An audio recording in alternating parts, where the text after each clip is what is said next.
Merhabalar, ben Huri. Huri Metek Mutfak'ta mutfağıma hoş geldiniz. Harika bir video ile geldim.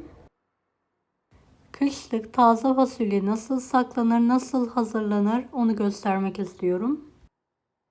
Tarifimize hiç bekletmeden direkt başlayalım. Bahçeden topladığım taze fasulyelerim var. Önceden yıkadım, fazla suyunu süzdüm. Baş taraflarını kopartarak temizliyorum ve gelişi güzel bir şekilde fasulyeleri kırıyorum.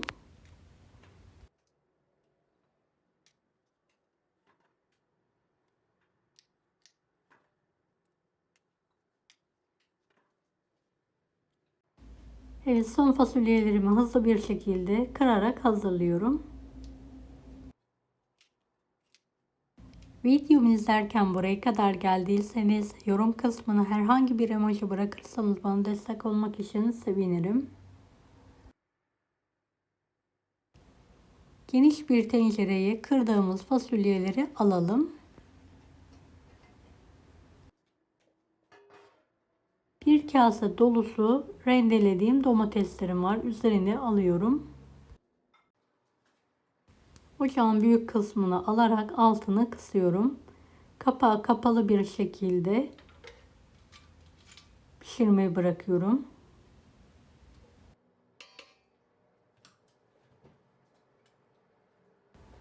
Evet, hiç su kullanmadan fasulyelerimizi kendi buharı ile pişireceğiz. Evet, ara sıra kontrol edelim, karıştıralım.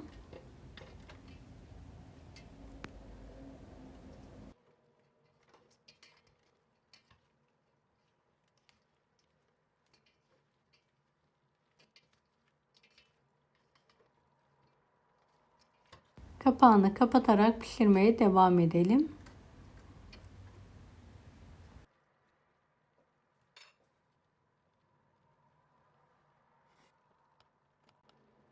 Evet, fasulyemiz yumuşayana kadar pişirme işlemine devam edelim. Ara sıra da karıştırabilirsiniz.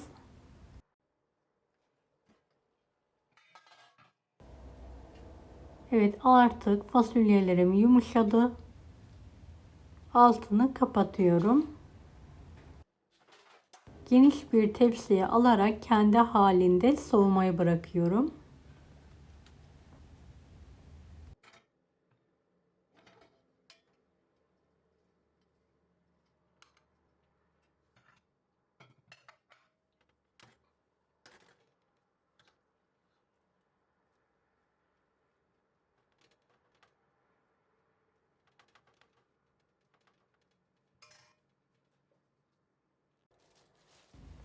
Evet, soğuduktan sonra buzdolabı poşetlerine pay ederek alıyorum.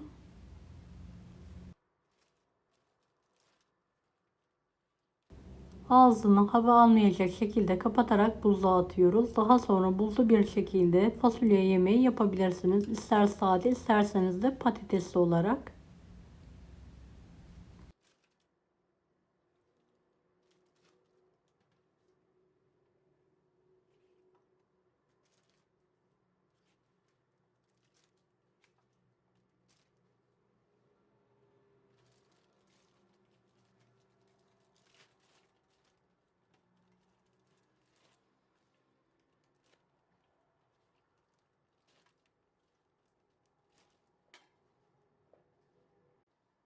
Evet, gördüğünüz gibi 4 poşet fasulyem geldi. Havasını alarak sıkıca bağlıyorum.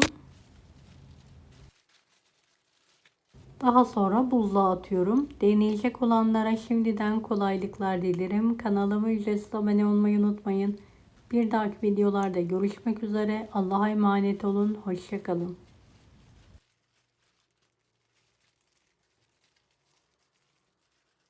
Daha farklı tarifler için bunları da izlemeyi unutmayınız.